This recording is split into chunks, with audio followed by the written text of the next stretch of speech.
All right, mate. Boom! We're back. Boom! Squeeze the Neck podcast.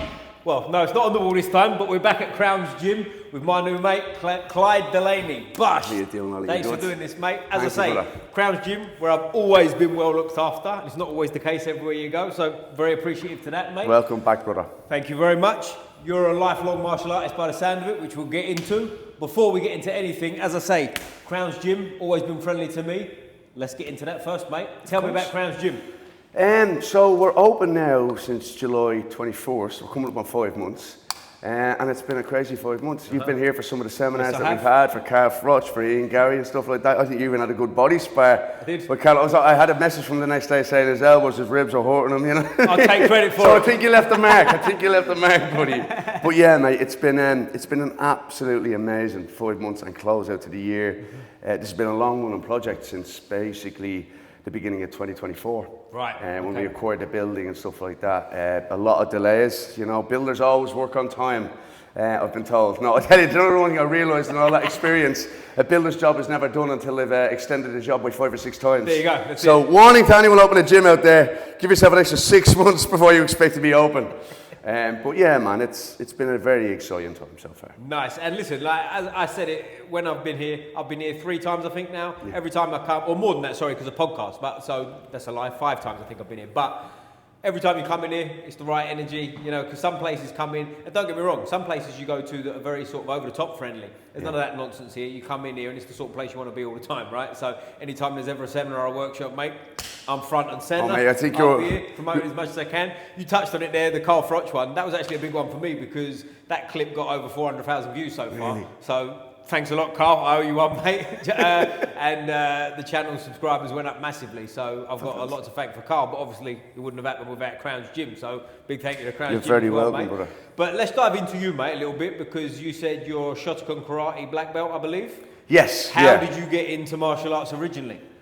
Whoa, God, Jesus, you're talking well over 2.5 decades ago now. So I first had my first foray into combat sports when I was about 12, around 1998. The 90s. Oh, same age now I am. Who remembers the 90s? Yeah. Some of us older people do a little bit. But I done boxing for a while. When I was a kid, then as you do, you fall in and out of things. Always loved boxing. I would stay up till 4 a.m. in the morning with my father watching the Holyfield-Lewis fights, the Tyson fights. You know, it was also I loved the sweet science. But then when I was 14, I really kind of got into martial arts and weight training. I think that would have been January 2000, and I've just been on a lifelong journey since with it. And Shotokan was the first art that I took up, that I was lucky enough to stick with for a period of time. I think it was at Shotokan for 6 or 7 years, and eventually got myself to grade first and black belt. But sure, look, anybody who knows anything about martial arts, is a belt is only good for holding up your trousers, and sometimes it's not even good for doing that. So, but it sparked my love of martial arts. You know, very early on, and then there's lots of different styles that I picked up over the years. Nice. And I'm going to go out on a limb here and say that's an Irish accent I'm listening to. Just a little one. I've tried to dumb it down since I've been in the land of the colonial oppressor. Hey, wasn't me. But it's okay. I always say to people, I say, my ancestors love me because I shout with English people for money. There you go. Brilliant. There you I'm go. getting my own back in my own way. You know what I mean? This large leprechaun is righting all the wrongs of the past. No. Gotcha. Whereabouts you from exactly? From Dublin originally. From Dublin, you are. Originally. Now from the Emerald Isle. So coming over here how did that happen? Was that through martial arts? So I came over here to work in the fitness industry, but I actually originally ended up in Southampton in May 2016. I'd been in Ireland for a long time. I was involved in, I was always involved in the fitness industry, but in a previous life, I was also an actor as well. Right. So I'd done a bit of work with that stuff. So I was kind of bouncing between both things, and I decided that, I was 30 years of age, 10 years ago, I needed a change of scenery. I thought, I don't want to wake up in the same bed at 40 like so many men are doing, unfortunately, So I got myself out, started in Southampton. Tough couple of years down there. I used to always joke about Southampton because it's only a student town. I say Southampton is the place where everything goes to die, including my dreams. So I decided eventually to get myself out of there and get up to the big smoke, London. What brought you there originally? What was Southampton? A friend of mine and myself, we were talking about going to the UK, moving over. He was working in the emergency medical technician field, so in the ambulance field. He got a job over in Southampton. I kind of just decided, you know what, let me sell my car, let me get us an apartment over there, 6 months rent, went over with a phone number to the university, literally didn't know anyone, and kind of have built things from there. The Irish charm works for a yeah. lot, Ollie. You know what I mean? It's not these ears, it's the Irish charm. That Don't talk about ears right Oh, mate, come on now. Come on, I win that. I'll win that one, mate. You know what I mean? A gust of wind can take me off my feet. Yeah, I got you. But this place is like, there's a bit of a gap between 2016, obviously, Oh, yeah. opening. So like, this place wasn't sort of the thought of coming over, is what I'm getting. You know, come on, I think, you're involved in the martial arts game, the fitness game, the fitness club game. It's the highest of high dreams to want to open your own spot, no matter how big it is. You know, even professional athletes who go on and do very well and make lots of money, they still come back to opening their own fitness clubs and stuff like that, because it's a very, very difficult thing to do. You know what I mean? Especially acquiring a premises and then redeveloping the premises for that. You know, there's so many costs involved in it, and you know, to get to where I was now, you know, my friend who I lived in Southampton with, he decided that he wanted to go back to Ireland after a couple of years. I decided going back there, I might as well be starting all over again, so I'll go to London. You know, I knew a couple of people involved in the fitness industry in London and stuff like that, but it just never worked out that I got to really link up with them. And then I just decided to, like, do you know what? I kind of like the idea of, I've never met anyone that I didn't know before I got here. Nice. So we kind of got to completely build it from scratch and start from scratch. And that's the lovely thing about moving to a new city.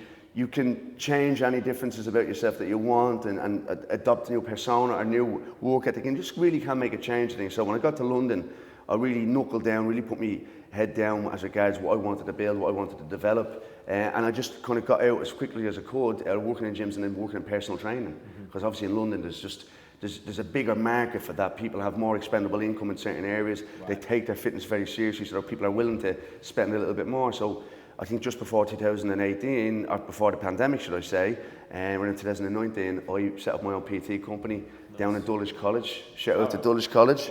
And I was working there for 5 years. Was you? Okay, yeah, nice. doing my own PT business in there, working with the college, teaching classes to the kids and the boys. And again, it was a lovely atmosphere. And then the opportunity came for this. Yeah, it's cool because you touched on it at Dulwich College. Yeah. That's almost like a little whole nother world inside London, isn't it? Oh, yeah. I mean? Like Dulwich College, I'm from southwest London, right? Okay, That's yeah. sort of more southeast. But Dulwich College, it was like saying Hogwarts, you know what I mean? Like yeah, Dulwich well, I College think they even filmed some of Harry Potter up there, so Did it's they? very apt, very apt indeed. Okay. It's, look, it's no secret that Dulwich is a very, very well-to-do area. Right. There's an awful lot of money there, an awful lot of success there. I have an awful lot of existing clients that are still down there that have done very, very well for themselves.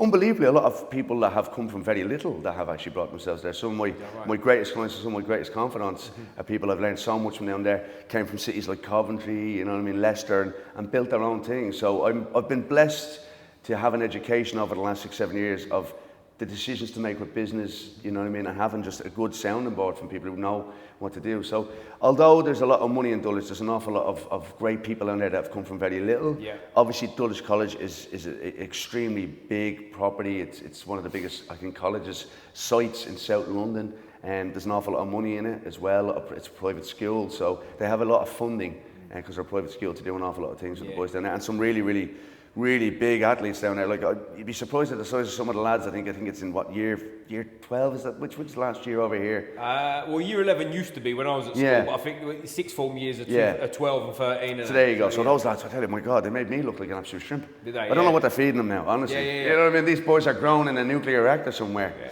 It always feels like the next generation has bigger kids, doesn't it? Like, do you know what I mean? Yeah. Like, or maybe it's just like you don't, you know, when you finish growing, you feel like you're a grown man, but then you realise some people still grow. So that's the thing as well, mate. Yeah, I keep hoping I'm going to get another couple of inches in height, but I think I'm 40 now. I think probably it's more I'll grow outwards as opposed to upwards. Well, I think I'm still due another growth spurt at some point. I think I missed the last one, but we get to that another time. But with this Crowns Gym now, mate, like I became aware of it as I touched on earlier with like the workshops and the seminars you run, which they're not just, we call them famous people, if you like, but it's not just that. They're actually sort of a good little community, a good feeling day is what I'm trying to say, aside from the learning you're doing, you know what I mean? It's not, you're not coming here like some seminars back in the day, I've spoken about this many times on podcasts, Jiu Jitsu seminars you'd go to. Not now, it's the whole world's changed, but back in the day when I started Jiu Jitsu, you'd go to a seminar sometimes, and you'd be sat there and it'd be like a lecture at school, and like, but you know, you're sitting there all sort of like ready to learn, and then after about half hour you're kind of like, I've had enough like now. Doing a safe pass course. Right, exactly, this is boring, but like them days are gone, and the reason I say that related to Crowns is it's not like a specific, like, this is how you jab, or this is how you do.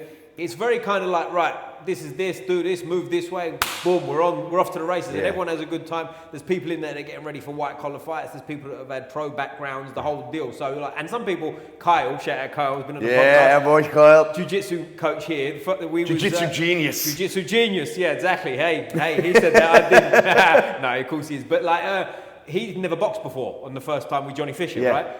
And he was like, part of the club, everything. Did you see where I'm coming from? Yeah, like, I usually completely, go because he's an experienced martial artist. So when I say it's his first time boxing, it doesn't sound like I'm patting him on the head. No, of course. I think, and that's a lovely thing that you've hit on, is that here at Crowns, I wanted to really open combat sports up to people who probably wouldn't necessarily feel like it's for them. You know, certain sectors of society would look at combat sports and again, if you go into most combat sports clubs, they're competitive combat clubs. Right. So it's not that they're aggressive, I think, but the orientation and the reason for people being there is for competition. So therefore, there's an awful lot more on the line and people are training a lot more serious. We at Crowns we see ourselves as what you would call an entry-level martial arts club. So people who've never done martial arts before or are coming back to it after a long break, like an awful lot of martial artists do, take a long break, don't want to necessarily go back into the kind of Shark Tank element of training, so they come here. So we do have that really lovely mix because we've got a lot of high grades coming, people with a lot of experience over the years who've dipped in and out, dipped out, you know, and now they want to kind of get involved again, but maybe not as a higher level or higher competitive level. But as we get more experienced people in, they start partnering up with people in a room. So you could have a group of 20 people in a room, but you could have 5 or 6 different levels in that room all working together. And it was remarked by clients that have been here that, you know, they've tried other combat clubs and they'd be there for a year and no one would know their name. And they'd say more people said hello to them in one session of Crowns than any of the other clubs they're in. So for me, it's just about making people feel welcomed, making people feel safe, and then making people have a bit of fun. Yeah, do you know what? And ultimately, I think that's a better way to learn, to be fair, because like you touched on there, we've all been in the old school boxing gym where you get your head punched in for a while, and if you're any good, you can stick around, and then you start sparring, then you start fighting. But it's almost like what's the word? Like a puppy mill. Do you know what I mean? Like you just like, if you make it through the initial sort of beating, then you can stick around. Whereas a place like this, I think that's the better way to learn, really, because you're in there with different levels of people, and there's that kind of chilled vibe, isn't it? Do you know what I'm saying? That kind of like, it's a learning environment. Like, I've recently come around to this. I've said it on another podcast before, but I recently started doing judo, and it's nice to be a beginner again. You know what I mean? I'm blessed to have a coach who's a silver medalist at the Olympics. Shout out Ray Stevens. Nice. And he's, you know, I've been doing some privates with him, and it's like, I said this to someone in the change room earlier, actually, where it's like you feel like you're actually learning it. I've not just turned up at a judo class and I'm having a tear up and whatever. You can do that anywhere, right? Whereas like this is like, I feel like I'm learning it. Put your foot here, turn your foot that way, do this with your hips, stand this way, etc. And when you learn like that, it's a completely different level of fun to me. Yeah, and here's the thing is, and this is what the beautiful thing is about combat sports in general now. We've seen a massive upsurge over the last 10 years mainly because of what's been done in boxing, but also there's been some really, really big personalities as well in the martial arts game. There's a fella from my country who's done quite well for himself.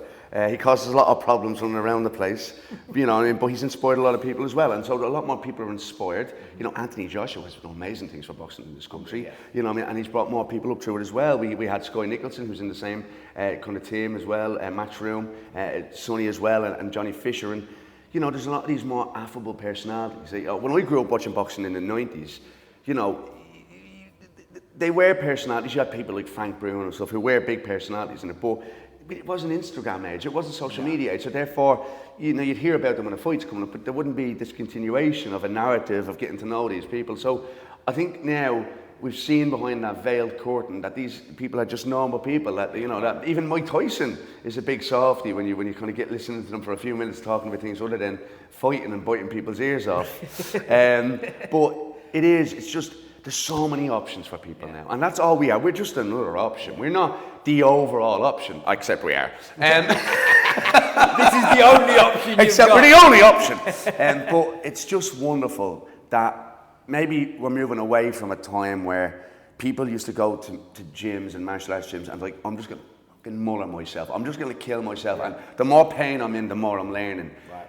You know, that there's still a lot of real elements of that working, definitely, but you have to have a skill level for that to work. Of course you do, yeah. Because when you have a skill level that's ingrained, you need to be put under pressure then to see if you still have that same level of skill when you're tired. Will you still apply that same level of technique? All of those things, you know. So that's what's there's just so many options for people now. I think it's a great thing. Yeah, and it's like you said, that sort of hard style of training, that is like, of course it needs a place, but it's a small place in reality, isn't it? Do you know what I mean? Like in the lead up to a fight, yeah, that's more relevant. But if me and you are going to go and train now and we just like go crazy and circuit train and smash each other, and at the end of it we're both dead, did we really learn anything? Do we really improve ourselves? We got a bit fitter, but what's the take home from something exactly. like that? What do we take from it in the long term? Not a lot, right? Whereas if we go in there and stand in front of the mirror, maybe someone's going to go crazy on this. That's not how you do it. All right, chill out. But like, if we go in there and work on our jab in front of a mirror and move a certain way and relax, like this is where your brain takes things home to me. You know? The most important thing is to find different ways to learn, because the brain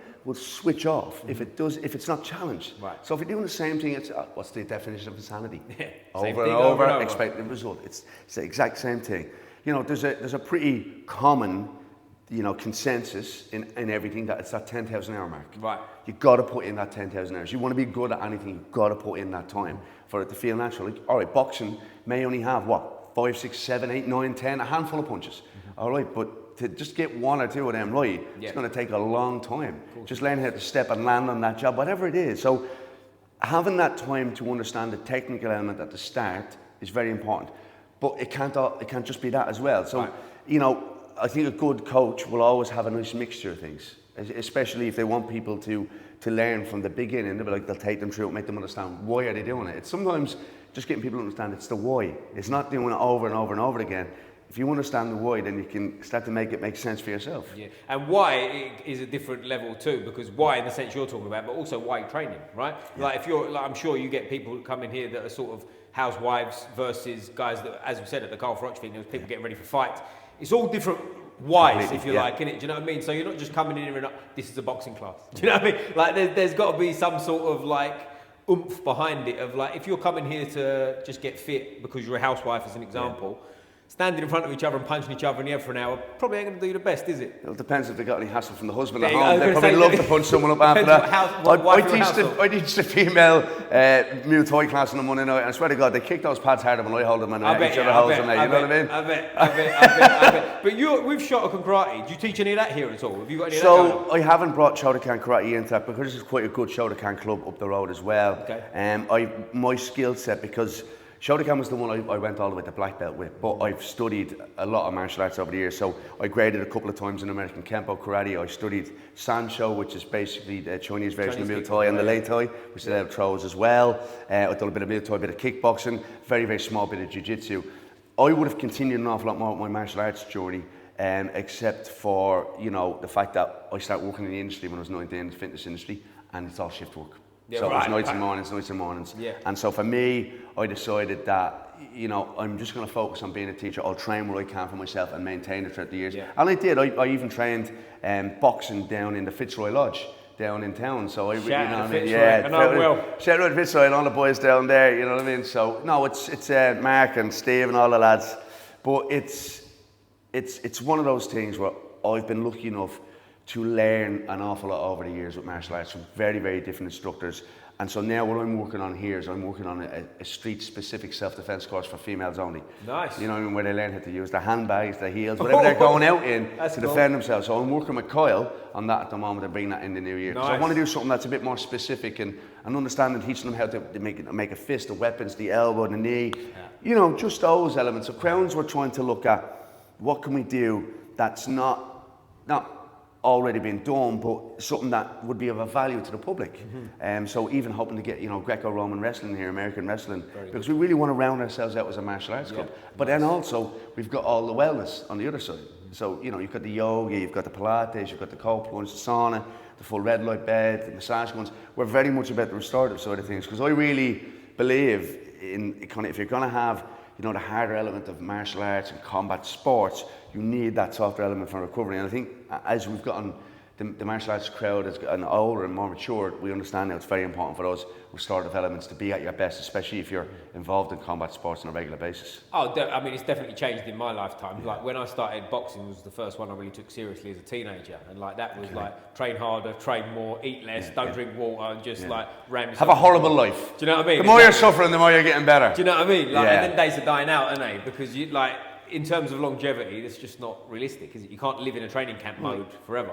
It's like anything, you know. You watch Rocky, you watch Creed, you watch these films, and you're watching. Don't watch Creed. Watch Rocky. There Stick you with go. Rocky. There you go. There you go. Creed 1's all right. It's all right, but that is. It's all about Rocky. 2 and It's all 3, about forget Rocky. it. Lose A Rocky one fan, are you? Oh, mate, you'll have to hear my bad Rocky impression at one point. You know what I mean? Like, how you doing? Hey, that's pretty good. I like that. That's pretty good. It's all about the milk on one side. But you look at these things, and they're all very intense. And everything we see in social media, everything, it's all very intense. But life is long. There's a lot of hours in a day, and it's all about pacing yourself. And it's okay to train hard. It's important to train hard. And you need to go, especially if you're going to, you know, it's one thing training combat sports for the love of it, you know, for the enjoyment of it, and learning a few techniques and maybe feel a little bit more confident about, you know, handling yourself on the street. But if you're going to be getting in the ring, you're going to be facing another person. That is the scariest thing in the world to do, and I don't care what anyone says. It's hard to wrap your head around the idea of another person wanting to do violence to you, but they don't hate you, and same and vice versa.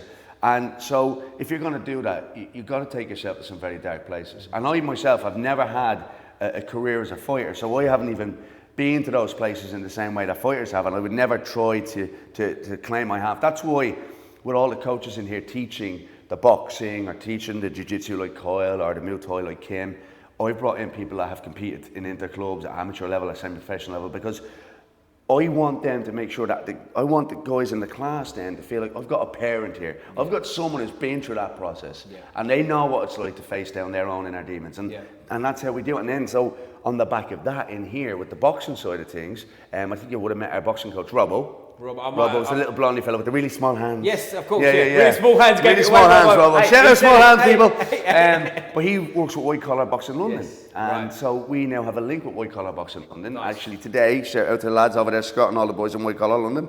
But they have an event on in the truck seat this evening. Did they? We only opened, yeah, talk to me about that at the car front gym. We only opened in July, and now we've got 2 lads fighting on that card tonight. Nice. From in here. So they've gone from never having a fight before now to fighting on that card tonight. We've already got, I think, 4 more people signed up to fight in March. I think there's about 20 or 30 people from the club going out to see it tonight. So the community in here, what we're doing, what we're giving the opportunity for people to do, not just have the fun learning side, but actually take yourself on a journey and maybe test yourself at something. Yeah, right. And I'm hoping next year now to get into the interclubs with the Muay Thai, because we've got Ruben in here doing the martial arts with us, and he's works in Fight City. Nice. Shout out to Fight City and Ruben and the boys in there. So he's K1 and a Jiu Jitsu coach, hoping to do that. And then I'm hoping Kyle to set up his own Jiu Jitsu rolling team. Nice. So lots of things happening here in relation to the combat sports side of things. Well, that's good as well with the white collar, because that's something that's changed again. Not that I'm trying to sound like a dinosaur, but in my lifetime, because it's what it should be now, right? If you like the white collar shows that sort of more evenly matched, when I was boxing, as I say, as a teenager, to say white collar boxing was looked down on don't even cut it. Like if you was white collar boxing, it was like, that's cool. Do you know what I mean? Almost like giggly thing. Because you'd see white collar shows playing tiddlywinks. Yeah, exactly. It was like, bless him. He's a white collar boxer. You know? Here's a participation. You know level. what I mean? Bless him. Because what you'd see as well is you'd see people that were that used to box properly. Not the white collar boxers, not properly, but you know what I'm saying. Like that have boxed at a decent level. No, of course, mate. There's levels to this game. Exactly. If you started in your 30s, you're not going to go to your local amateur club, right? But it is what it is. But if there was guys that were going out there that had sort of boxed in the amateurs or pros, that had a bit of time off and they're trying to shake some cobwebs off, and they're fighting some guy who's 28 who's never boxed before and giving him an eye in. Do you know what I mean? And no one wins there. No, what are you getting? You know from what I mean? that? And that's against it, and that's why clubs like this now exist, because there is a large portion of people that want to learn. And also, what I find is amazing, you find people who've never boxed in their life, but they've been athletic their whole life. They understand their body. It makes a huge difference. And oh my God, man, you can teach these people anything. It's not, age is a limit for a lot of things. And I would say for combat sports, I know what I know in boxing and martial arts because I started when I was 12. Right. And it's just ingrained in me. So even when I take long breaks from it, I come back in, it doesn't really go too far away. I suppose you're like a musician who's played music for years, takes a break and comes back to it. You've got to put in those hours first. But it's amazing how many people that may have been in athletics or been in something like tennis, where there's still a lot of body mechanics going on, and they come in and they understand that element of repetition already, which is very big, because a lot of people, we live in a society where I want it yesterday. I don't want to have to wait, I want it yesterday. Why can't I do this? And a lot of people sometimes, they don't have that mind-muscle connection, because they haven't put that time into their body over the years. But again, it's amazing how much when someone enjoys something, and that's the great thing about combat sports, that's so different than coming in, doing a high rocks or, a circus class, a kettlebell class. there's something so cathartic and freeing about throwing a punch and letting it go. And when you see someone who's never done it before do it and it clicks, it is such a lovely thing. And you've seen that, Ollie, you've been around a long time, and that's a very special moment. Because then you realise, they're realising now, this isn't all about being aggressive, this is enjoyable. Yeah, right. You know what I mean? Right. And then their mind changes about the whole thing, and then you find they become super fans of it. Right. Well, that's the difference, like with nowadays gyms like this with boxing and stuff, because you're going there to learn boxing and you're not just get your head punched in. Whereas like stuff like jiu-jitsu, when I teach jiu-jitsu, or when I'm learning jiu-jitsu as well, is like you're learning it. Do you know what I mean? You're actually learning the sport versus like, as we said back in the day, you're going to a boxing gym, and if you were still there after 3 months, you might get a spar and you might get a fight. But nowadays, when you've got environments like this to go and learn it, you can be a man in his 40s that's got a stressful job, 3 kids and all that business, and still come down and get what you're supposed to from it, innit? You know what I mean? But here's the thing as well, you know, London is an amazing city, so it's filled with the most motivated, driven, diverse individuals in the world. It's a mega city. This is an amazing place to be. It's a tough town, you know what I mean? And anybody who's come here from another city knows that you have to build a certain level of muscle and strength to survive in this place. And you have to be very, very lucky to thrive, because everyone's coming here with that hope to do well. But you find people who've come here and they've come here for IT or for different types of business or finance, because there's an awful lot of that going on in the city. They want something that's so different from that lifestyle. They need that opposite from that, you know what I mean? So for them, they need something like this. For me and you, we need to get away from the aggressive side of stuff and play music or chill or write or read poetry, you know what I mean? But it is that element, and it is lovely for people to have an environment where they can come in and feel like, you know what, I can get in there, I can have a tear up, but it's in an environment that's not going to force me to be something I'm not, or force me to do sparring if I don't want to do sparring. If I don't do sparring, I can go off and do some pad work instead. So it's nice that we've had the reception we've had, because our boxing classes are just packed out the door. Oh, nice. You know, 20 out of 20 all the time. Nice. Our jiu-jitsu and some of our other martial arts classes, they're taking a bit longer to build up, but that's because of a very simple reason, and you'll know this probably better than anyone else. In martial arts, people don't come to a club for a class, they come for the trainer. Right. And once people develop a relationship with the trainer, they stay forever. Yeah, that's how it goes. We have the greatest trainers in here. No better or worse than other places, that's not what it's about, but we're very confident that when people come in here, they stick around. And already our jiu-jitsu classes have a rolling community of about 30 or 40 people. Nice. You know, we've got over 350 members at the club already in only 5 months. We're doing well, we're not suffering, but we're going right at the right speed where we can still maintain that service. Nice. Because it is, like I said, it is a very different vibe in here. It's kind of, I've said to people the last few months, we've changed from being what you would call a gym into being more like a club. Right. And that vibe, it's a big distinction when you start thinking about it. Yeah. And I think we can all admit that a lot of gyms, like commercial gyms, not talking about martial arts clubs and stuff like that, because they have a different vibe. They are very community based. The Gracie Bajas, all these places are really a family. But a lot of gyms, which we also have here, are very cold and very sterile. Yeah. And people don't say hello, and people don't feel well, and there's always competition, who's wearing the fucking perfect Gymshark stuff and all that. It's become a fashion show, man. I don't like what the fitness industry's become. I grew up at a different time, man. I'm analog. You know, I still write down programs, man, you know what I mean? But it's great. It's helped the industry grow. But I won't lie, I think people's perception of what is achievable in certain time frames is completely skewed. Cool. And there's a lot of falsities online. Yeah. You know, it's very dangerous, you know, online what people come across now that give them the wrong impression of what something might be. Right. Well, I think it's important what you said about a club vibe. You come in and you've got a desk straight away, and everyone's always friendly. That bottleneck that is their desk. If 3 people walk through there, I have to get the fire brigade in to get them out. They get stuck. Yeah, but that's it, isn't it? Do you know what I mean? Like, you've got the club vibe. You've got obviously mad facilities here. You've got a dojo, full. What's at the end? There's like a track and so downstairs we've got the full open plan gym. Right. So that was set up for us. We partnered with a company called Primal. Okay. Shout out Primal, all the boys up there in Scotland. And in then where? What's that country you just Scotland. Said? Never heard of it before. I came here up in Scotland, like, have to do the accent. Now, I'll be killed by every single Scottish person who sees that. Sure, look, come here. I hate the Irish accent so much, I keep trying to get away from it. No. Oh, easy. Cut You've that. lost half the crowd. No, I'm only joking. But so we partnered with Primal. They really have the greatest fitness equipment. They've been around the game for a long time, and so, you know, some of the bigger players in the game are places like Techno Gym and Cybex and different equipment. But they've kind of outpriced themselves in the market now. Right, okay. You know, Primal have come in, they're doing the same equipment, they're working with Tom Stoltman, the world's strongest man, they're working with Ryan Terry, who won Mr. Olympia, board shorts. Anyway, I won't say anything about that. But those guys help them develop the equipment. So the equipment is really leveraged very differently. You know, there's no ability to ego lift that equipment. The only focus is making sure those muscles work. So people constantly say how well balanced the equipment is, how versatile it is, you know, and how much we have down there on the gym floor for our size. You know, we have a fully kitted out gym with 2 squat racks, we've got squat plates, we've got all the toys. Come down and play with all of our toys. You got a sled as well, right? So upstairs then, so that's downstairs the gym, and then we've got the sauna and the cold plunge as well. Then we have the male and female change rooms. Then upstairs we've got our track area, so that's a whole AstroTurf area with the sled, the TRX, the kettlebells. We even have massage guns, massage balls, and the foam rollers. Nice. Skiers, the rowers, the steppers. Look, we have everything anyone would ever need for a good workout. And then you've also got next door, we've got the martial arts room, the chamber. Okay, so that's padded walls and floors. You know what I mean? And with all the boxing bags, the heavy bag, the uppercut bag. Then in here, this is the yoga and wellness studio in here. We've got a physiotherapy studio down the end, and then we've got the full red light therapy bed. One of the only ones with that as well. Bosh, there you know go. What I mean? So the whole idea is setting this place up for me and my partner Vanya, who she's been absolutely amazing. You've met Vanya, you know what I mean? Yeah. Like all Bulgarians, a walker, mate, a walker.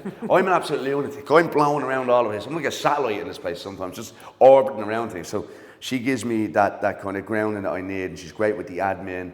But she helped me so much with kind of the ideas of like, oh, let's get a spa and let's do these things. So to my partner's dismay, more money all the time. But we wanted a place where if people were serious about their training, it was all under one roof. Mm-hmm. You know, people nowadays, they've got a membership to a gym, and they've got a membership where they go to a spa and they buy a smoothie every day. And we put everything in. Like in our King membership, you get, you know, a towel every time you come in. You get access to over 70 classes a week on the timetable, and with so many different classes from TRX, kettlebells, you know, Jiu Jitsu, Muay Thai, boxing, yoga, Pilates, mini high rocks. It just goes on and on and on. Yeah. You know, you get access to the spa, the cold plunge. There's just so much here, and it's for less than 100 quid a month, and then a protein smoothie every time you leave. If you were to add all those little things up, people are spending so much more on that stuff. Right. Because they're doing it in multiple places. So we wanted that, if you're serious, get it all under one roof, and you can enjoy your process and then really build that community here, get to know the people around it as well. So. Well, a normal gym's worth more than that anyway, isn't it? Like if you go to a typical chain, gyms aren't getting any cheaper, man. They're not getting any cheaper. No. You know, and by the way, I've been around martial arts forever, right? Combat, like this dojo is about as good as you can want, right? Like Thank you, brother. Thank you very much. And it's huge, right? I don't know how big it is. Space, we've used their space well. Yeah, I don't know, how big is it? Do you know square footage wise? So upstairs we're about 25, 30 square meters inside. Right, it's big. Like, it's big enough to have. Like, how many is these workshops? There's at least 20 in these workshops. We're getting at least 20 to 24 people in. And there's loads of space in there to move, like, you know what I mean? It's not as if it's like we're fitting a lot of people into a sardine can. Yeah, right. So it works well, bro. Here's the thing, when you open a place like this, you're always looking at what you don't have, not what you do have sometimes. And you're always thinking, I wish I had a bit more of this, a bit more of that. But the funny thing is, when people get in there and move, when you've got the right instructors, the right equipment, the right setup, people aren't thinking about the worries I have, and not the worries other people have. Nah, right. You've ticked a lot of boxes, didn't you? And people are here, and like people aren't thinking that you haven't got. I don't know. What have you not got here? Olympics or swimming pool? Yeah, that's it. Yeah. We haven't got an Olympics. Mate, don't worry. I'll make a little hole outside. With this British weather, I'll have an Olympics or swimming pool by the end of the week out there for just dig a hole in the ground. There you go. But like the cold plunge, the red lights, all that stuff, I think like now it's almost like you're even ahead of the game, aren't you? Because like most average people, like that's just an added bonus, isn't it? Like people aren't going to gyms going, have you got a red light there? Oh, I won't join them. But I think 10 years, I think that's going to be like, standards maybe the wrong word, but you get on comfort, they're going to look for it, ain't people? You can always tell you're doing something right when your competitors start copying what you're doing. Right. And we were delayed by 6 months, and I won't mention any names, but we had put out that we had a cold plunge and all that, and we found that one of the gyms on the high street all of a sudden conveniently were building their own cold plunge after we'd launched theirs. And they were very lucky that we were delayed, and they were the first ones to have a cold plunge. But that to me just screams that we're doing the right thing here. Like the seminars, every club around here is now starting to do seminars and trying to get the right people in. So we're not following anyone else's trail. They're following ours right now, and I couldn't be happier about that. But the one thing that they won't get, that all those gyms still have, is the clickiness of those gyms. Right. They're not a community-based gym. Mm-hmm. You know, I hear horror stories about some of the other gyms where the instructor starts the class, then goes over the corner, talks to their friend, and just tells them to work.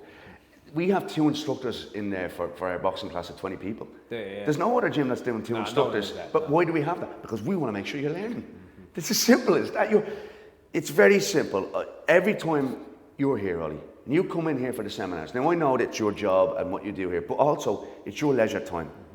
And your leisure time is really precious because you could be spending that time doing anything else that you like, enjoying sitting down, watching TV, relaxing, being with your friends, being with your family, having a good meal, whatever else that makes you happy. So coming to the gym is taken away from that leisure time. So it's a sacrifice already. Now, obviously it's a positive sacrifice, but it's a sacrifice nonetheless, and it's a sacrifice that requires effort. You cannot be just sit here and let it happen to you. It's not like a video game. You have to put the effort into it. So that concept really has been a big thing with me since I went to university years ago, the difference between work time and leisure time. So understanding that people are here in their leisure time means that we have to approach our work as we're going to be dealing with people in the leisure time. So my trainers, they can't be all humdrum. They've got to make sure that they're talking in that vernacular, in that way of being a little bit more relaxed about things and not trying to be too didactic and talking down to people. Well, I know this. We wanted our trainers in here to feel like they were just another member. Not that kind of feeling of, oh, I'm better than you, I know more than you. We didn't want that in here. And so what we really try to focus on is making this kind of nearly like a communist society. We all have our role in here to work and do. You know what I mean? It's nearly like a socialist. It's nearly like a socialist system, except for the money we ask people to pay to be here. It's the ultimate communist system, actually. Pay to be part of the Communist Party. Exactly. And thank me for it. Yeah, exactly. That's it. Yeah. Yes. Be in bed by 9 o'clock and say your prayers. But no, it's the approach that we're taking is very much okay. We're not in the business of fitness. We're in the business of people. Right. When you look at it like that, mate, things change completely. I think so. And this it place just changes. It changed completely when you look at it like that. Yeah. Well, it is a unique place at the moment, right? But for a lot of reasons, like this ain't close for me. I live in South London. This is in South London, but you know what it's like driving across London. I'm west, so this is a 45-minute drive for me. Do you know what I mean? But at the same time, coming here, mate. But listen, it's the sort of place you want to come to. Do you know what I mean? Like when I look on the calendar and it's like workshop day, it's a good day, isn't it? Do you know what I mean? It's like I'm ready to rock and roll. And listen, I wouldn't say if it weren't. I just wouldn't mention it. Do you know what I mean? love having you down for listen, I love being here. Again, that's the thing, Ollie. I've got a small fitness team here. It's myself, it's Vanya, it's Kyle, we've got Lee, Billy, we've got Lauren, and we've got Kim. You know, that's our core fitness team. And then we've got a few contractors, Robbo and Kareem and Nikki. Our team is small, but our team is really focused on making sure we talk about that family vibe, talking that whole energy into existence. But you know, once you get past the first 100 members, your team isn't going to be responsible for that anymore. It's going to be how the members react in the class. And I notice people in here asking each other's names, talking to each other, making that effort with each other, which you don't see. So someone like you're what this place was built for, bro. You come in here, you get mucked in. My cat fought Chas the other week. Who wants to get up for the spar? You were up there, mate, to throw it in with one of the hardest body punches going. And I seen Carl turn up on you, mate, and it looked like you were only starting to get out of first gear. Yeah, I appreciate it. But it's that energy, it's that love, it's that passion, and it's that level of welcomeness. And like you might not be a member of staff here officially, but you're kind of like a member of staff, and you come in here, and all the members in the club are like members of staff because how they react to other people who are here for the first time is going to give those people who are here for the first time a bigger experience than the trainer. Yeah, right. You know what I mean? Right. So again, it's so important, mate. Again, mate, that community feeling. There's a lesson in that, I think, for a lot of clubs, isn't there? Because like you said, we've all been in gyms that are cold. Great equipment, great this, great classes, all that kind of stuff. But when you go there, it's a bit like, you know, like that guy over there on the desk is a miserable fuck. You know what I mean? Like you just don't need it going forward. But it'd be interesting, and I'm sure we'll sit down many times over the years and do more of these. But hopefully, like, my man. If we was to sit down, hopefully another crowns. I was going to say another crowns. That's what I was getting at. That's what I was going to say. If we sat down, you heard it here first, guys. Buy the brand, the trademark crowns. What's the word I'm looking for? Flagship club. That's the one, yeah. But like, if we was to sit down here in 2 years, 5 years, 10 years, it'd be interesting to look back and say, like, this is where you were. It was going in this direction, and now all of a sudden, Crowns is bigger than, I don't know. We won't mention any names, but some of the change. Crowns could be the UK version of Golds. There you go. You know what I mean? I can't say me and my partners haven't talked about that. Okay. But you know, here's the thing, and I can only talk from a personal perspective here. I'm very, very lucky. I had backing going into this, and we'll get into that in a few minutes and explain why, because I want to, explain how this all came to pass. But I say to people now, quite honestly, life for me, it doesn't get any better than what it is already. It just gets bigger. Right. I am the happiest I've ever been. I get to meet the most interesting people you ever meet. Like the gym is the one place in the world now where you get all walks of life together. You could get a prison warden standing next to just an ex-prisoner. You can get a surgeon standing next to a road sweeper. It doesn't, when you go into the gym, Arnie said it best, 5 kilo for that guy is 5 kilo for that guy. So it's that kind of thing. Another bad impersonation. I thought it was pretty good, to be honest. I thought it was pretty good. But it's that element that we all become the same when we come in here. It doesn't matter. So we're all working towards similar goals, and so that way you get to meet people from all different walks of life, and you learn from people so much, man. So I love that element of what I get to do, is all the interesting people. I get to have the best friends going, mate, the coolest people going. There you go. Well, it's, I mean, it's and then they're stuck with me because they have to be nice to me. Because I'm one of the owners, so there you go, mate. You know what I mean? But tell us about that then, mate, because you said like how this came to pass. Yeah. What was going on there? So I have a really, really good friend of mine who was quite successful in the world of digital marketing, online, an awful lot of elements like that, and then working with publishing and different streams of that, who had been asking me for a few years, had I got any business ideas and stuff like that. And I had before lockdown, I was working on bringing the first ever kind of martial arts and nutrition camps to kids to Dulwich College. I made it all set up, and there was so many things, and then lockdown happened and it all just kind of fell apart. So I just put that on the back burner. I said to them, look, man, I've got this idea, but I haven't even tested it yet. I'm not going to be asking for your money to do this and then it doesn't go right, because for me, business and friends, bro, money's never been the main thing for me. I've spent so much of my life putting my hand in my pocket and only feeling my leg. I've learned to focus on other things to make me happy and help me grow as a person.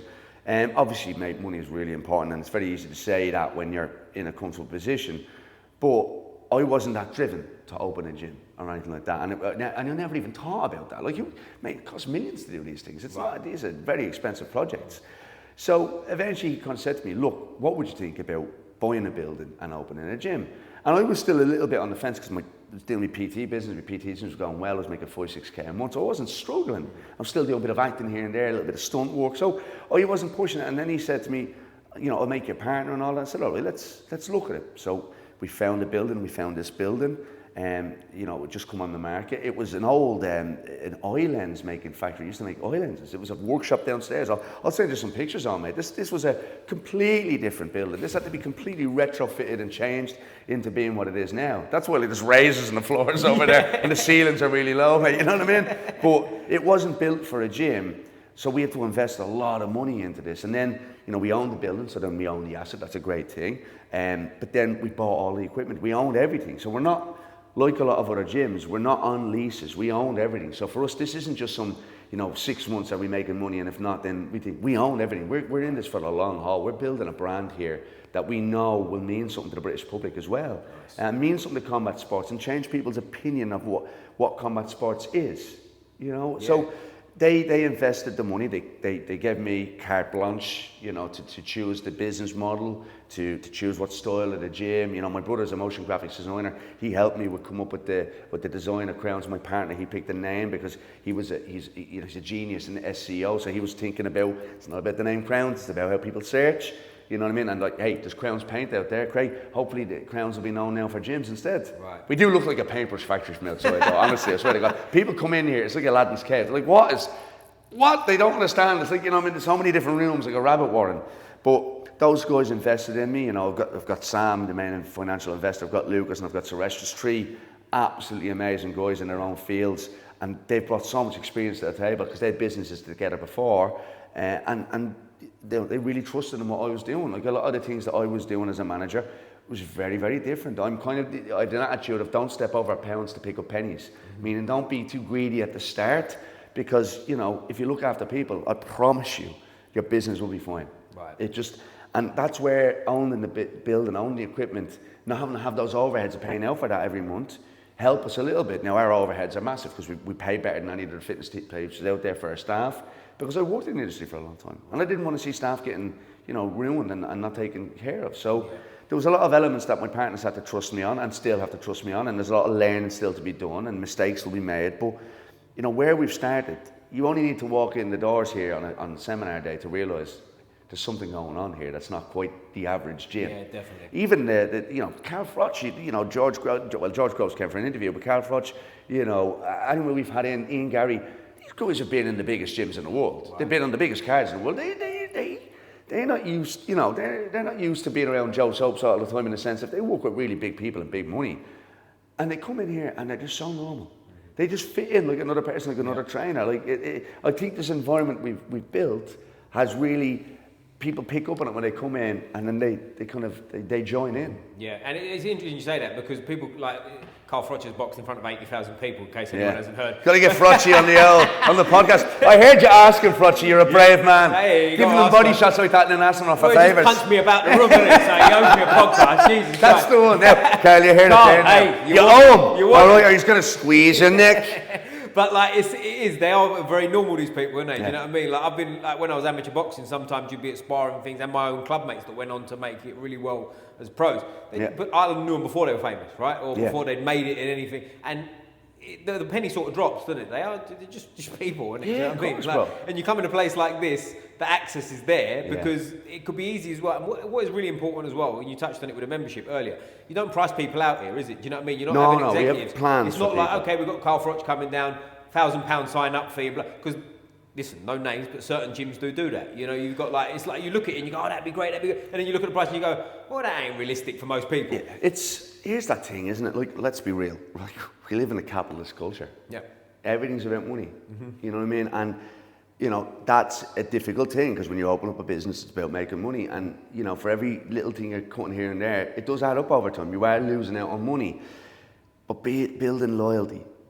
That's how you build a brand. Yeah. You know, you don't build a brand just with money. You build it with loyalty and what people say about it, how people spread the word about it. Yeah. You know, we're open not even 5 months, and we nearly have as many as reviews as the other clubs around here 3-4 years. That's good, isn't it? Yeah. You know what I mean? So, and we're maintaining that 4.9. Should be a 5. But it is that thing of trying to make sure that it's people over profit, and then profit will come. Yep. That's the whole point of this, and making sure that we don't push people out of that market is another way of making people feel welcome. That's good, isn't it? And like you said earlier about different gyms and stuff like that, is that the long-term thing? There's going to be plenty of these about? You know, I think anyone getting into the business the way myself and my partners have, you know, our equipment, our boxing bags, our gloves, they have all of our brands on it. We've got water bottles, everything is branded. We are building a brand. Our colour scheme, a lot of gyms are black and grey and red and white. We have a very individual colour here. People say when you come in, it's like a marketing officer. You know what I mean? We have such a style to the place, and even Froch, they've all been to the biggest gyms in the world. It's like, this is really, really nice. One of the nicest gyms that they've seen. And a lot of work goes into that. Myself and the staff are always cleaning. We're always working. Everyone puts in a shift in here. It's definitely... Well, that's important too, the cleanliness side of things in martial arts gyms. Bro. We've all been in martial arts gyms. Not that there's anything wrong with it, but you go in there and there's the smell, right? Yeah. That's fine if you've got fighters in the gym, because no one cares. But then again, if you've got people that want to come in here for the yoga and the thing, and they open the door and it smells like that. You realise when you've been talking to the shape for about 5 minutes that it's actually just a fungal growth on a boxing bag and not a person. But it is, and that's a really difficult thing, mate. You know what I mean? Especially as we get busier in those classes, it really is have to stay on top of that hygiene and stuff like that, and just the rules alone, making sure people don't wear shoes. But again, it's a culture thing. You get people 100%. Cleaning down after themselves. It becomes that, again, like a social system. People are all doing their little bit to make sure it works in here. So people look at it like their club as well, don't they? Exactly. People do take pride in here. They'll want to look after it. We have Christmas drinks on the 18th. Join us, Erin's Pub up in Beckenham High Street. But we've got, like I said, 350 members. I think we've got like 50 or 60 people RSVP'd for Christmas drinks, and we're not even paying for them. You're paying for them. So you can tell by that that it's going well. And like getting back to the seminars, we don't charge for the seminars unless you're someone from the outside, you know, and then we'll try and charge it fairly. We want people to come here. We make money on your memberships. I'm not going to make money on a one-day Carl Froch seminar. Right. But when you realise, wait, they do those seminars every month, then you join. Of course you do. That's where I make the money. In the long grass, bro. The money is important to keep the lights on and keep building what we're building here. All right? But again, it's all about making sure people actually enjoy the experience. And you know it, man, when people feel like their pockets are being pilfered, that's when they start to question. As soon as people even think for a second they're being greedy, you're done. Because we're in the service industry, bro. That's what we do. We work with people. You know, it just depends. It's just a different medium. It's a different medium. Yours is martial arts, mine's the gym, but we work with people. And we need that building that trust. It's massive, mate. Well, it's like you said earlier with trainers, right? They train with the trainer for the person, not necessarily the skills. They join them for the skills, right? But then after, it's about you. Like if you're away on holiday, I go, oh, I can train you. It don't work that way, does it? People go, well, no, I train with, do you know what I mean? I've got my trainer, and it is important. People are very loyal as well. They are. Especially with martial arts, because let's be real. People go to martial arts, especially at what age are you when you start doing martial arts, Ollie? Boxing? I mean, properly about 17, but I'd done it from So 11. you're a teenager. Yeah. You're a teenager, but properly you were competing at 17, but like you were training, right? Yeah. You don't go into those things because you feel safe and secure. There's something that galvanizes you, you know what I mean? Like the phoenix from the ashes that makes you want to do it. Yeah. You know, bringing yourself to a gym at 11, 12, 13, 14, when you're surrounded by men, it doesn't smell good. The gyms that we were in, bro, it wasn't a picnic. It wasn't like Crowns. Right. Crowns is clean. Get to Crowns. But it was that smell of stale, smell of sweat and blood and just that work, that smell of work. And that became a comfortable smell afterward because that's how you associated a thing with that. But it is that thing of, you have to sometimes come from a dark place to get involved in martial arts. Of course you do. It's not easy, bro. No, and listen, I've said this on many podcasts before, like it's, if you're getting into martial arts on your own accord, I'm not talking about a 7-year-old that gets taken to karate or something. It's a little bit different, right? Because it's a family fun, it's a bit But if you bring yourself to I don't want to like say real combat sport, like that's not, but you know what I'm saying, if you're in a fight sport like boxing, you want to really get in there and have, there's a few things that are upsetting you, right? It's not, you're not doing that because everything's hunky-dory, right? So there's an element of that you're dealing with too. So the community vibe is even more relevant then, right? Because you can't, like, you don't want to, you've got shit going on outside, you don't want to come in here, and that's like, this is an headache as well. Do you know what I mean? Because the old school boxing coach, this is wrong, that's wrong, everything. That gets you. That'll wear you down to the point where it's like, it makes it worse, doesn't it? You know what I mean? Look, we talked about it earlier on. It's just such a catharsis and a release in learning something like boxing or martial arts, where you do get to let something out. And it's so funny. And you'll attest to this 100%.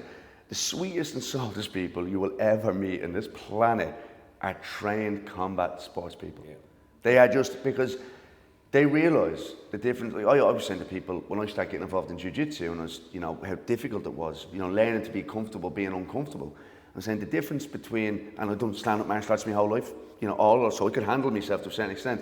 Went down to the floor, it was a whole different element. Right. And I was saying to people, trying to explain to people, the difference between not knowing anything and knowing a tiny little bit on this stuff is probably the same as knowing a tiny little bit and getting to black belt. Yeah, 100%. There's so much in it, and it's such hard work, bro. It's a really difficult thing to do. And it's never ending. No, mate. No, mate. It's always... Right. You can go down that rabbit hole, mate. Yeah, along my grappling journey, I've like two major points. One recently with the judo thing, but also back in the day when I was a blue belt, I think. I was a blue belt in Jiu Jitsu. I found a wrestling coach, right? Okay. Bulgarian guy, actually. Nice. Went to Bulgaria with mate, him. Bulgarians aren't to be messed with, mate. They are tough people, bro. Men are men out there, you know what I'm saying? Like, I went to Bulgaria with him. Eat loads of meat and they've got hairy chests. There you go. That's it. There's no... Yeah, if you're tired... Yeah, just get on with it. You know what I mean? The only reason, when I go over to Plovdiv, where Vanya's from, I meet all of our family, and I don't speak Bulgarian. They have the Cyrillic alphabet, mate. It's really difficult to learn it. Really difficult to learn it. But they all like, you big guy, no, you big man, you big man. You know what I mean? So I took me creatine that day. Yeah, exactly. Puffed my chest out. Well, I've said it again. I've told probably before on here. The wrestling coach sent me with like a 57-kilo guy who was in his 40s when I first went out there to have a wrestle with him. Told me he was a bus driver. It was a lie. He was a European champion. Really? That was a humbling experience. He stitched you up, didn't he? That was a humbling experience. You know what I mean? So it's never ending, even with the grappling arts. Oh, because, you know what I mean? I was starting to get a handle on jiu-jitsu at this point, thinking, I'm a bit of a geezer. Do you know what I mean? And then all of a sudden, it just gets flipped on the head again. So it's never ending. But you know what? They're great days, I think. Like getting your ass handed to you is never nice. Mm-hmm. But if you're someone that really loves this, you're in this for life. Yeah. And so therefore you're like, okay, shit, mate, there's levels. I've got another level to get there. Good, I'm glad. I've found out now. Yeah. You know what I mean? Like, I think any martial artist or combat, person goes around thinking that they've got this. I get the bravado, and in the professional ranks, I get that you're selling a story. But you should always feel like, if I'm not on my A game, I'm going to get hurt, I'm going to get taken out. Like this big fight coming up, obviously, with Jake Paul and Anthony Joshua. Let's give the flowers what they deserve. Jake Paul's put 5 years of training in, and that man's put in training. He's put the sweat in. He's got the busted eyes. He's got all that. He has to be given respect for that. Yeah. But when you're dealing with these guys at the professional ranks, I don't know how Jake Paul has gotten that far with that level of technique. Because anybody who knows boxing, he's not very polished. He's got some good skills, and he'd kick me up and down a boxing ring. I've no problem admitting that, but then I'll get you on the floor, Jake. Kyle showed him a choke yesterday. Get you on the floor, mate. You're in get trouble. You on the floor. I'll give you that struggle cuddle, mate. All right, Jake Paul, come on, Crowns. But I think it's fair to say he's bitten off more than you do with Joshua. More than fair. And that's the difference between taking this as a sport and as a profession. Yeah. Right. Professionals don't mess around. No, but also, listen, at a certain point, you've got to hold your hands up and go, it's a brave thing to do, isn't it? Oh, mate, look, Have you ever come seen here. Anthony Joshua in person? What? Have you ever seen Anthony Joshua in person? No, mate. I mean, but look, listen, the size of that man. Mate. Like, the stare down at the start tells you everything. And He couldn't even look in his eyes. No. He couldn't. He was. You could see. I heard something about he was going to go up a motorboat, Joshua. Thank God he didn't do that because the fight would be over before it even started. Yeah. And Joshua's got a darkness in him. Proper, yeah. Like, let's be real. Since that Ruiz fight, we've seen Anthony Joshua is a human being. And he has to be respected for it. I think Joshua's been given a really bad time over here by the boxing fans sometimes. You know, because what? The guy had a few fights against probably one of the greatest heavyweights of all time. Alexander Usyk's up there in the conversation. Of course. You know what I mean? Maybe he needs a bit better competition to fight at times, but he is up there in that. And he, you know, Joshua went 12 rounds with that man. You know what I mean? It's wear and tear over time. And I think Joshua does a big number. But I've been saying it for years, Ollie. I believe that this whole YouTube thing is going to end, but it's going to end with someone getting badly hurt. Yeah. Well, I think that's what my fear is for Jake Paul. I hope the guy comes out of it safe and all of that. And then, look, come here, man. Joshua needs to win this for the whole boxing public, for everyone who loves boxing. Joshua needs to win this. Yeah, otherwise, it hurts boxing. It doesn't help boxing. No. It gets more eyes on boxing. That doesn't always help something. Yeah. No. And we already know, mate. You know, WBC and all that. It's so corrupt the way things are done. You know, it's going to be nice to see Joshua put on a clinic. Good for, you know, Jake Paul to have had his experience and move on and maybe move into, you know, fighting guys his own weight in his own category and see how that goes for him. But the great thing is that it's bringing more eyes to sport, therefore it's bringing more eyes to the gym. So all these things have a really positive effect. Yeah, well, I think best case scenario for this one is a quick first round knockout, right? For many levels. For like, whether you want to call it the honour of boxing and all this kind of stuff. But also for Jake Paul. Because he's going to get hit, done, finished. Oh, yeah. You don't need to be in there for 3 or 4 rounds getting pummeled. Joshua might let him give him a round. He's done it with Ngannou, feel him out, keep him at the end of the jab. That's the thing too. You know. Look at what a freak Ngannou is and a proper fighter. Not that I'm saying Jake Paul isn't, but there's levels, right? But not a boxer. He did great against Tyson Fury. I actually think he beat Tyson Fury. I think a lot of us did think that, you know what I mean? But it's like, that was a bad Fury, a lazy Fury that showed up that night. Yeah, of course, there's a lot of moving parts, right? But I'm talking about on that particular night. No, of course. It is what it is. But Francis Ngannou, I believe, 6'5", 125 kilos, pure muscle. He made Joshua look kind of nearly normal. Yeah, he physically did. So he made Joshua almost look slim. Yeah, didn't he? Definitely, you know what I mean? definitely. And now Jake Paul's in there under that. I mean, listen, people are saying, oh, there's fixes and stuff. I don't think it is. And apparently, when Frocci was in here, remember Carl was in here, and he was saying that because it's a sanctioned fight, you can't bet on it. Illegal, yeah. Illegal, so they can't have a script for this one. This is a different one. This is a ranked fight.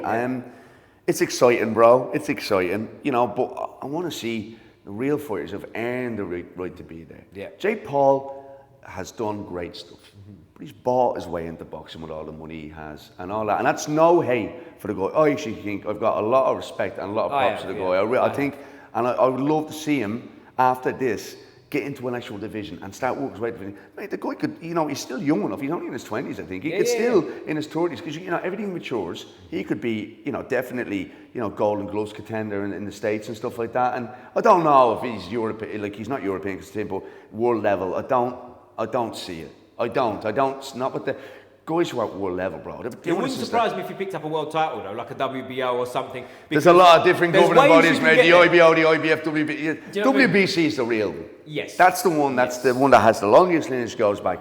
That's why, you know, there was always that thing over Joshua said he didn't have the WBC. Right. Do you think the Joshua fight will happen though? Actually, that's a question. Do you think Joshua and Fury will happen? Yeah, I do. I think that happen. I think. And how do you see that playing out? Fury. I think Fury. Listen, if they're both at their best, which I don't think they are anymore, but let's just say it's a bit of a Pacquiao Mayweather one, isn't it? Right. Both of them at their best. Fury's a better fighter to me. You know what I mean? Yeah. Now, yeah, I think Fury's the man. I think here's what I think, and this is purely speculation, obviously. He's going to fight Jake Paul, which isn't speculation. That's He'll fight Jake Paul. Then I think after that he'd probably fight Deontay Wilder. Because Wilder's on the slide. I'm a massive Wilder fan, but to say he's trying to get the Wilder and Usyk fight going out. Right? Yeah. That's not a good fight now, right? Because Wilder's gone. Well, Usyk just wants to clear the whole division, doesn't he? Yeah. I can see why he's doing it, right? Because I personally, and people have their own opinion on this, I personally think in his prime, Deontay Wilder was a huge problem for Usyk. because of that one crack, get him out of there. He ain't going to try and box with him. Well, you've seen what Wilder was able to do against Kong, what was it, Luis Ortiz. Luis Ortiz, yeah. Luis Ortiz is an absolute animal. An old man as well. And he beat him from pillar to post. Yeah. The one thing you say about Deontay Wilder, that man could take a shot. Heart as big and as he really done well in that third fight against Fury. That was an unbelievable fight. Unbelievable fight. But again, he'll never get his credit. This is the difference between doing it from a youngster to doing it as you're older. You can see the holds, and that sounds very disrespectful. I don't mean to sound like that. I have the biggest respect for fighters, mate. Anybody gets in the ring to me is a god. Oh, just at any level. At any level, I'm in awe of it, bro. I'm in awe of it. But there's an old saying, right? Get them young, and the possibilities are endless. You teach a kid to start moving around, sparring, jumping around, shadow box, whatever it is, and under the age of 10, they're going to be an absolute animal by under 16 because they're still growing. They're growing into their body and they're growing into their skill at the same time. When you're fully formed, learning a skill like boxing can be very hard. Even if you come from an athletic background, there's going to be a difference. You know what I mean? There's that automaticness to the way Fury throws shots, the way he flips his hand out. There's such naturalness to it. Whereas Joshua was really, really good. Like Joshua was another side, but then Deontay Wilder just never seemed to really develop the tools that he needed. But Wilder, I think when he tried later on to be more skillful, that's when he started to come downhill. Because, like, listen, he had that bomb. The Ortiz one that you brought up is the best example. He was getting boxed up, but especially the second one. The first time he went down a couple of times, he dropped him a couple of times in the war and he come through it. But the second time he was getting boxed up, right? But he was calm because he didn't care about that. It looked like from the outside, not that I'm speaking like he's got some endurance as well, Wilder. Right, but he's got that kind of, he knew he was getting outboxed and he was just waiting because he knows he's got one skill, that if that lands, it's over. And I think when he got away from that, that's when things get a bit tough, don't they? Because like, you're not a boxer. And that was when he came to the third fight with Fury, where he done that and then he decided that he wanted to, he was going for the jab up and downstairs, body jab, and it done him all right.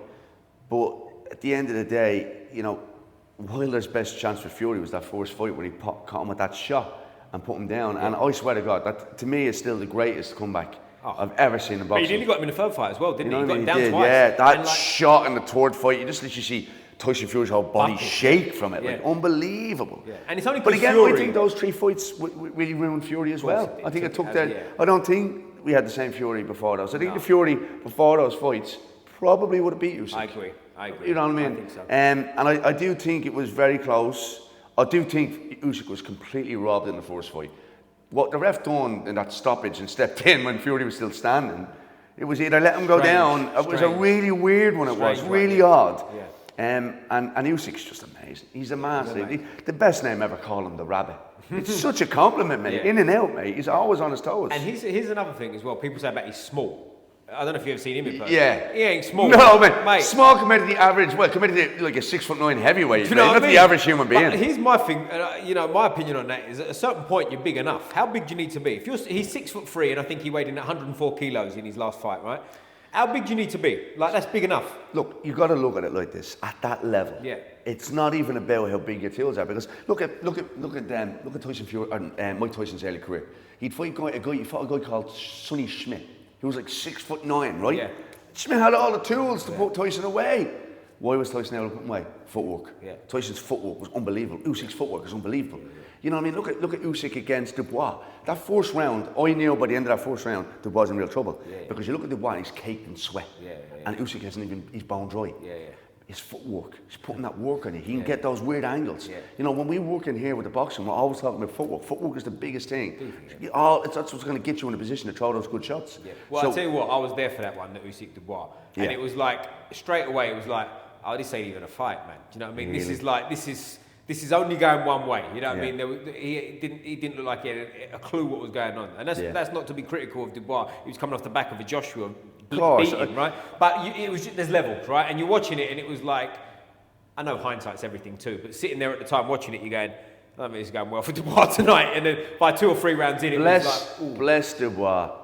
Dubois has all of the skill, like all the attributes that you'd want in a heavyweight. You know, he's a big boy, he's strong, he's got good skills. You know, there's a lot of talk from that last camp and stuff like that. I know I'm not here to speculate, I'm not a boxing commentator, but maybe when Dubois finds his own voice, finds his own team, maybe moves away from, you know, being in the shadow of his own family and stuff like that, he may find some success. Yep. Because even hearing Dubois on the mic, it's painful. But he hasn't found that inner part of himself. And we don't want him to be showman doing this stuff, but you know, it's important for him to find. And he does have that mentality when the going gets tough. Yeah. Doesn't seem to get into that other gear. I would have loved to see what would have happened in the Joshua fight if he didn't catch Joshua with that big shot straight after, because Joshua would call him with a shot. Did, yeah. And then it felt like it might be turning the tide. Yeah, yeah. And he just caught Joshua with that good shot coming in. Yeah. Great night for him. Dubois deserved it. He really done well. But it's so funny when you look at Dubois against Usyk and then you look at Joshua against Usyk, you're like, how did Dubois beat that Joshua? It's mad, yeah, it's funny. You know what I mean? So I'd love to see that one run back one day. I would. I'm surprised. I think that one actually I think actually what might be more the path is if Joshua beats Did you Jake really Paul. Oh my God! Had a brain aneurysm there. All right. If Joshua kills Jake Paul, hopefully take his brother out after that.